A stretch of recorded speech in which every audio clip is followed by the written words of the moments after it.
On the news at 1, federal government set to acquire land for ranching across the country.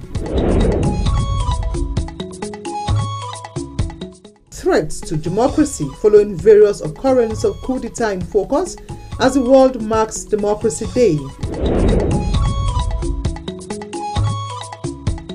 And pupils in public schools in FCT yet to resume due to teachers' strike.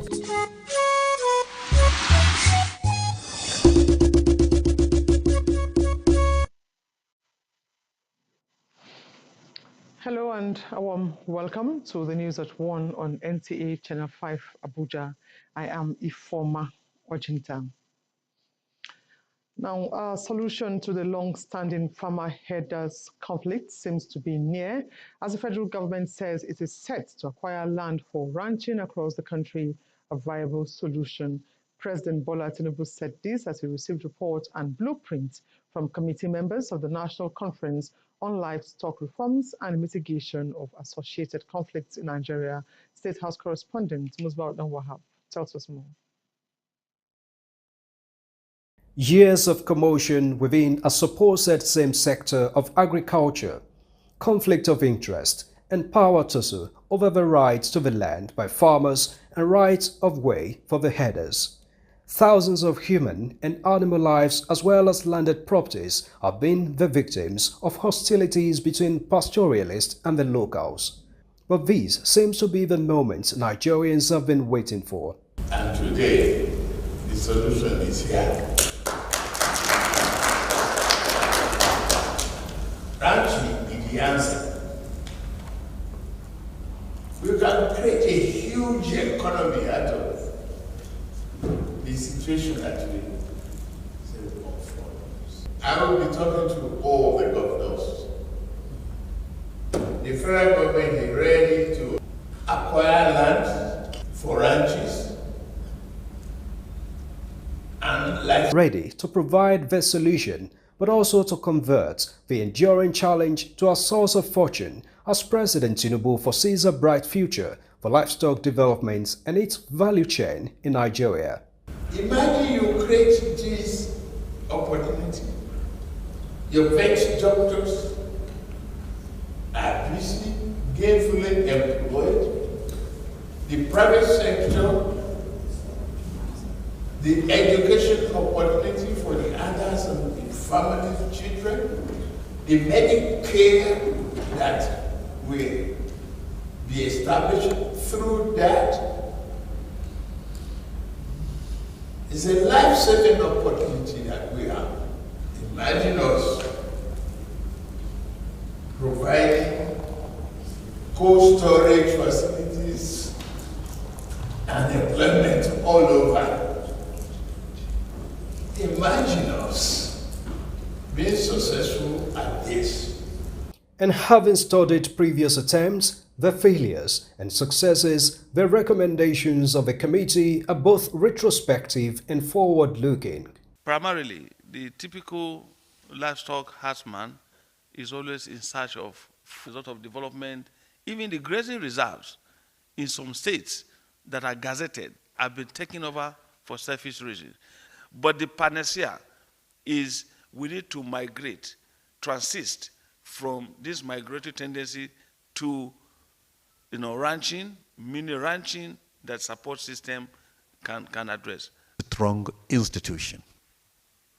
We recommended for the establishment of Ministry of Livestock and subsequent agencies so that various aspects of the recommendations will have appropriate institutions for implementation. We also recommend a source of funding, including international organizations, the private sector, the government itself, so many other things. With these, the committee is set to transit from recommendation to implementation to coordinate the solutions alongside the Ministry of Agriculture. From the State House, Musbah and Wahab, NT News. As a country richly endowed with natural resources and hardworking people, Nigeria has no reason to be in a poor state. But be that as the reality, President Bola Tinubu says he's ready to reverse the trend and build a better Nigeria. The president received a delegation of leaders from Rivers State at the State House. Again, State House correspondent Musbaut Wahab reports. First official visit on the president since his victory at the tribunal. And these leaders across strata from Rivers State, led by their governor, were that timely, ready to face the task of delivering a greater Nigeria. We have to make what appeared Acknowledges Rivers as a strategic state housing key national economic assets, calling for change of mindset, patriotism, and commitment to national unity to allow the natural endowments work for the good of all.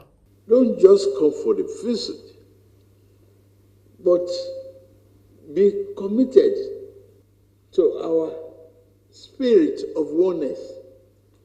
I've embraced that. We need to talk to our youths. If we are going to invest in their future to bring about success, progress, and development, they need to hear from us that is Of belonging, as one of their sons is now the spokesperson of the president, and another the minister of the Federal Capital Territory, among other appointees of the president from Rivers State. But beyond that, they appreciate the president's commitment toward the rehabilitation of the petroleum refinery, among other projects in their state. This, indeed, is the first time since the return of democracy in 1999 that Rivers State is truly feeling the impact of the federal government. However, we humbly urge Mr. President to note that access to the refinery on the East-West Road is in most deplorable state, and we appeal to Mr. President to approve the reconstruction thereof so as to facilitate the transportation of petroleum products from the refinery. The president will not take that for granted. From the State House, Musbau and Wahab, NT News. In the meantime, President Bola Tinubu has approved the appointment of Mrs. Delu Bulus Yakubu as the Pioneer National Coordinator and Chief Executive Officer of the National Social Investment Programs Agency, pending Senate confirmation. The National Social Investment Programs Agency, Act 2023, was signed into law on May 22nd, 2023. Mrs. Delu Bolus Yakubu is a recipient of a master's degree in agronomy from the State University of Biotechnology in Ukraine, with over 15 years worth of working experience in social investment qualitative service delivery in his determination to actualize the renewed hope agenda of his administration. Also, President Bola Tinubu has approved the appointment of Mr. Aliu Tijani Ahmed as the new Federal Commissioner Chief Executive Officer of the National Commission for Refugees, Migrants, and Internally Displaced Persons. Mr. Aliu Tijani Ahmed is a recipient of bachelor's and master's degrees in sociology, and has previously served the National State Government as the Secretary to the State Government, Commissioner for Local Government and Chieftaincy Affairs, and as the Commissioner of Education. By this directive of the President, the appointment takes immediate effect.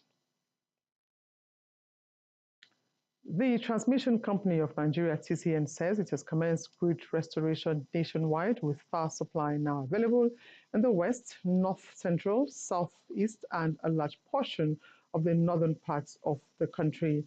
This follows total grid collapse that occurred at 12:35 a.m.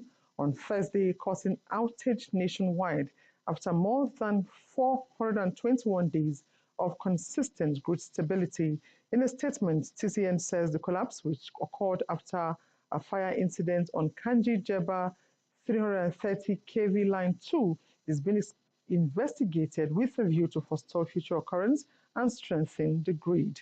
The last total system collapse recorded was on 20th July 2022. From then to the 13th of September 2023, the system had been stable in spite of the challenges posed by zero spinning reserve and lack of adequate system control and data acquisition, essential to a strong and stable grid, among others.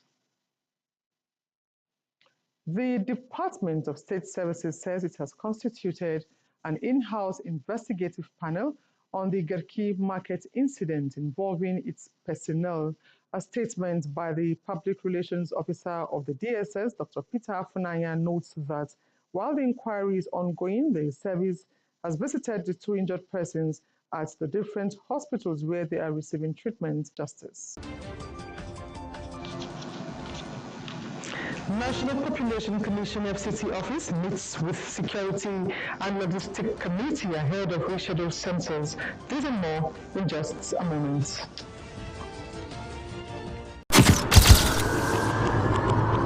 Good evening, glad to have you join us. Thanks for joining us on Weekly News Wrap. Thank you very much for having me. And it is on that note we welcome you to today's edition of the program. I will celebrate creativity, lasting impact.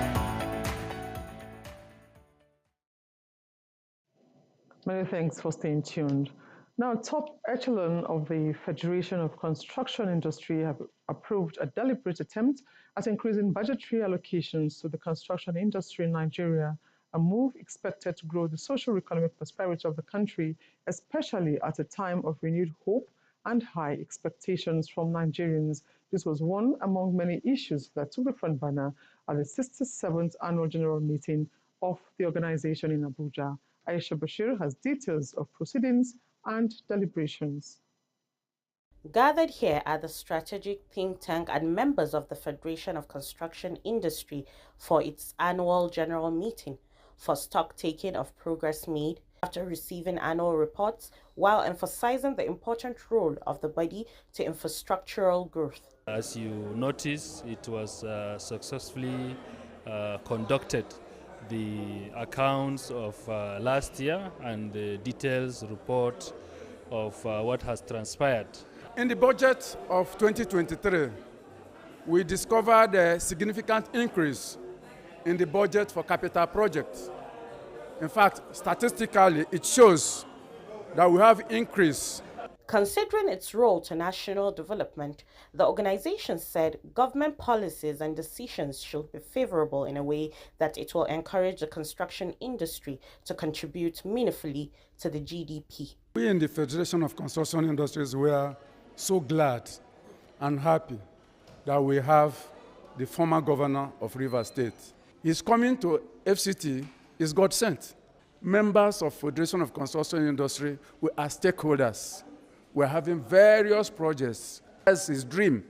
So we are today celebrating our 67th AGM and still calling on the government. You saw the speech of my president calling on the government. Four were inaugurated as awards of outstanding performance. For engagement, Unotu Yakubu brings us insight into the engagement. Although no date has yet been set for the rescheduled national population census, but the Commission looks operation-focused with preparations in top gear to advance plans that will drive successes. To fine-tune the project's objectives, logistics is key, and that explains this interface between the Commission's and transport employers' offices in FCT. For the RTN executives here, the importance of the exercise is likened to the national value of general elections. Therefore, these critical roles and views has prompted their pledge of commitment to its success in FCT. We'll be there to support you with energy transportation, even helping the commuters to inform people about the census. And that is what we do. In the transport section, we tell people about transport and we introduce transport to people so they understand. At the same time, we can still do it to the people that are going to do the census. The aim of this interface, according to the Commission, is to test the project's mode of preparedness and set goals taking into cognizance the requisite requirements in equipment, questionnaires, unique characteristics with regions and locations across the country. All the members have responded positively, and it gives us courage to now go ahead and conclude the preparations. Is harnessing digital innovations to drive results as evident in the trial census conducted in July 2022 across 6 states, including the FCT. Onotu Yakubu, NTA News. Pupils in the Federal Capital Territory resumed another academic session on Monday, 11th September. But unfortunately, LEA pupils in the territory are still at home owing to an ongoing indefinite strike by their teachers. Aisha Ubali in this report tries to find out what relevant authorities are doing to address the issue to avoid its lingering. To many is not a welcoming development. But just few days ago, the Minister of Education set up an 8-man committee to look into the reform of education sector. And the teachers believe that if the education to the indefinite strike has its peculiar issue aside the general ones, which include promotion and peculiarity allowances, teachers upgrade, as well as health insurance. School teachers in the FCT are suffering, and it seems nobody is ready to listen. So that was what occasioned the commencement of this indefinite strike. The development, the teachers say, is not in line with the President Tinubu administration's mantra of renewed hope, as government is making efforts to address the issues of the more than 10 million children out of school. If it means taking it off from the local government and making other provisions to handle the primary level of education better, I think it is going to do us well as a nation. After a state emergency executive council meeting, a 9-point communique was issued, although the FCT Universal Basic Education Board appeals to the NUT to shade its sword and call its members back to work. The correspondence is between the Algon and the NUT. When I had the information, I immediately reached out to the NUT chairman that going on strike is not the solution. Though the UBEB and NUT teachers had a meeting which was adjourned to Monday 18 to enable the engagement of a wider number of stakeholders, the Minister of State FCT Maria Mahmoud has, however, directed the chairman UBEB to wade into the matter and report back. In Abuja, Aisha Ubali, NTA News. This year, global attention is on the numerous threats to democracy occasioned by the coup d'etat in some African countries as the world observes in the future. Democracy, the rule of law, and respect for human rights are the bedrock of a resilient, inclusive, and peaceful society, which many say are non-negotiable. Many have often opined that the worst democratic government is better than the best military rule. This is the best government. It's the best government that we can ever think of. And therefore, we just continue to ensure that we advocate that whoever has an opportunity to pilot affairs, he should, do very well so that democracy can be further enriched and enshrined. Democracy means freedom. Democracy means rule of law. Democracy means development. Ability of the people to decide who rules them. Despite all these, democracy seems to be threatened, particularly in Africa, given the recent coup in Niger and Gabon. How then can democratic values be further entrenched in the society? I will encourage African leaders, to ensure that number one, good governance is their number one priority. If you govern well, I can assure you, the soldiers will not leave the barracks. All that information and disinformation are poisoning public discourse, polarizing communities, and eroding trust in institutions. He further calls for the need to support the younger generation with massive investments in education, skills building, and lifelong learning.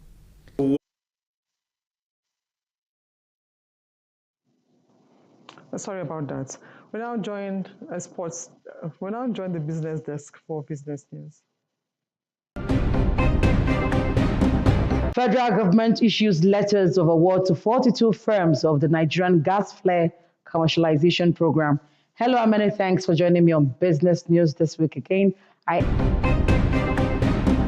The federal government on Wednesday announced that it has issued letters of award to 42 firms for the Nigerian gas flare commercialization program. It announced this in a statement issued in Abuja by the Nigerian Upstream Petroleum Regulatory Commission. It said the stakeholders include domestic investors, international development agencies, oil and gas producers, technology providers, and financial institutions. And now to some local news. According to a saying, food is the universal language of mankind, and it The country is affecting the local food vendors, which is popularly known as Mama. For the market, and you will left with nothing. The situation of the country is not only affecting the vendor, but also bouncing back to the customers as they are complaining bitterly. Meanwhile, And next is Sports Brief. Ahead of the 2023 FIFA The Best Award, Nigeria's former Super Eagles captain John Obi Mikel has been named on the panel of experts alongside retired Super Falcons forward. Elsewhere, only 2 Nigerian boxers have reached the final at the Olympic qualifier ongoing in Dakar. Mixed feelings have arose following the performance by the initial 9 men that touched the city. Results indicate that out of the 9 boxers who went for the competition in Dakar, the Senegalese capital, for the qualifier and started on the final, 1 picked an Olympic ticket and 3 others crashed out. With Sports Brief, Gideon Yohana, NTA News. And just before we go, a recap of some top stories. Federal government has indicated its readiness to purchase land for ranching across the country. And President Bola Tinubu has received a delegation of leaders from Rivers State. And that's the news at 1. There'll be more news at 7 this evening. Do join us then and have a pleasant afternoon.